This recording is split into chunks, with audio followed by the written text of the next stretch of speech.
Welcome to the Lesson 2 Teacher and Student Guide. Do you believe it? This video is designed to help you teach or revise the complete lesson.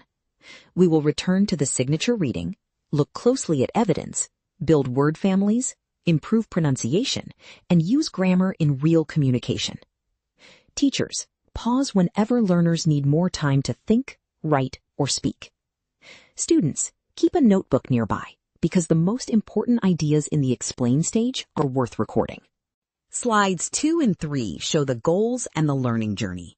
By the end of a lesson, students should support reading answers with evidence, identify connected word forms, choose the right grammatical form and context, and speak more confidently about personality. The journey is deliberate.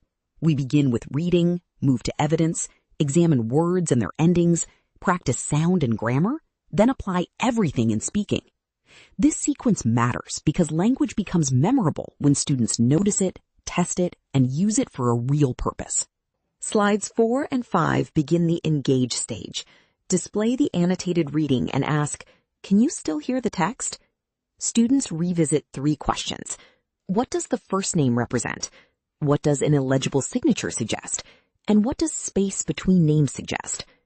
In pairs, student A asks, student B answers, points to the line in the text, and explains it in their own words. For example, the first name represents the private or family self, whereas the surname represents the public self. Then the partner asks, show me the evidence. This routine develops careful readers, not students who simply guess. Slides 6 and 7 are the explore stage. No evidence, no point. For each textbook question, learners should write an answer and the proof from the passage. The correct match is not enough on its own. Encourage students to say, I think the answer is B because the text says. The evidence map reminds us where to look. The formal signature paragraph explains first names, surnames, initials, and spacing. The legibility paragraph connects clear writing with clear ideas. The angle paragraph discusses rising, descending, and horizontal signatures.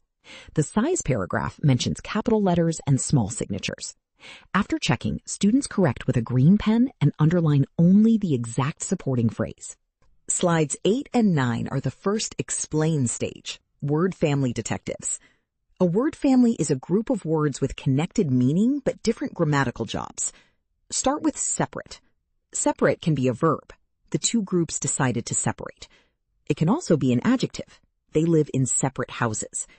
Add the ending tion to make the noun separation. Add ly to make the adverb separately. Now notice the other families. Private becomes privacy. The spelling changes and we use the ending ac. Confident becomes confidence. Change the final T to CE and add ENS. Ambitious becomes ambition. Remove IOUS and use TION. Optimistic becomes optimism. Change IC to ISM. Arrogant becomes arrogance. Change ANT to ANC. Legible becomes legibility. Change LE to LIT. To make most adverbs here, add LY. Privately, confidently, ambitiously, optimistically, arrogantly, and legibly. Ask learners to read the whole sentence before choosing a form. A dash in the table is not an error. It means there is no useful common form for today's purpose. Slides 10 and 11 deepen the word family work through context. In sentence A, although they stayed in touch, their separation from their family was difficult. Separation is correct because after there, we need a noun. In sentence B, because they could not agree, the two groups decided to separate. After decided to, we need a base verb. In sentence C, although they meet often, the two families live separately from each other. Separately is an adverb because it tells us how they live. Do not give the rule first. Let students decide, compare, and explain. Then ask each pair to write one sentence using separate, one using separation, and one using separately. Another pair identifies the grammatical function and gives feedback. Slide 12 is the second explain stage, stress detectives. Word stress is the syllable we say most strongly.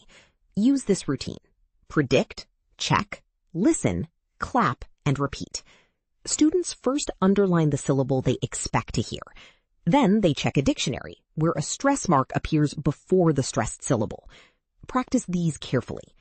Arrogant, assertive, bad-tempered, creative, considerate, conscientious, possessive, loyal, short-tempered, impatient, sociable, and immature. Clap once on the strong syllable. For example, considerate has stress on sid, not on the first syllable. Teachers can make this playful. Say a word with the wrong stress, such as considerate. Students should say stop and correct you. Considerate. Finally, use the words in complete sentences. Clear stress helps listeners understand you, and repeated, meaningful use helps the words stay in memory. Slides 13 and 14 explain grammar. The more, the more. Begin with the reading example. The more illegible your signature is, the less assertive you are. Ask learners what word appears twice. They should notice the. Then ask what follows it. The answer is a comparative form. More illegible, less assertive, sooner, easier, happier, or more sociable. The pattern is the plus comparative, the plus comparative. We use it to show that as one situation changes, another changes as a result. Compare these examples. The more consistently you study, the more effectively you learn. The sooner we leave after the lesson, the earlier we will get there. The more sociable and attentive you are, the more friends you make. The happier you are, the kinder you tend to be to other people. Students should underline both comparative parts before they transform a sentence themselves. Slides 15 and 16 are the elaborate stage. Students now use the language for real communication. Discuss what kind of person makes a bad flatmate, traveling companion, boss, good teacher, friend, or politician. Each response needs 2 personality adjectives and a reason. For example, a good teacher should be confident and considerate because students need someone who can support them. Their confidence can help learners participate. Next, make the grammar real. Complete prompts about English learning, friendship, work, and personality. For example, the more I practice English, the more confidently I communicate when I travel. Partners decide whether each idea is logical and they explain why. This step turns controlled language into personal language. Slides 17, 18, and 19 bring the lesson to a thoughtful close. Before listening to You Gotta Be, students predict 3 personality qualities that may connect with the song, such as confident, optimistic, assertive, or considerate. After listening, they choose the quality that best matches the message and explain why. Finally, return to the big question. Can a signature reveal someone's personality? Students choose yes, maybe, or no. Then say, at the beginning I thought, now I think. My evidence or reason is. The exit ticket checks 1 word family form, 1 grammar choice, 1 comparative sentence, and 1 question and answer from the reading. Remember the lesson chain. Evidence helps us read, word families help us choose accurately, stress helps us speak clearly, and communication helps us make language our own.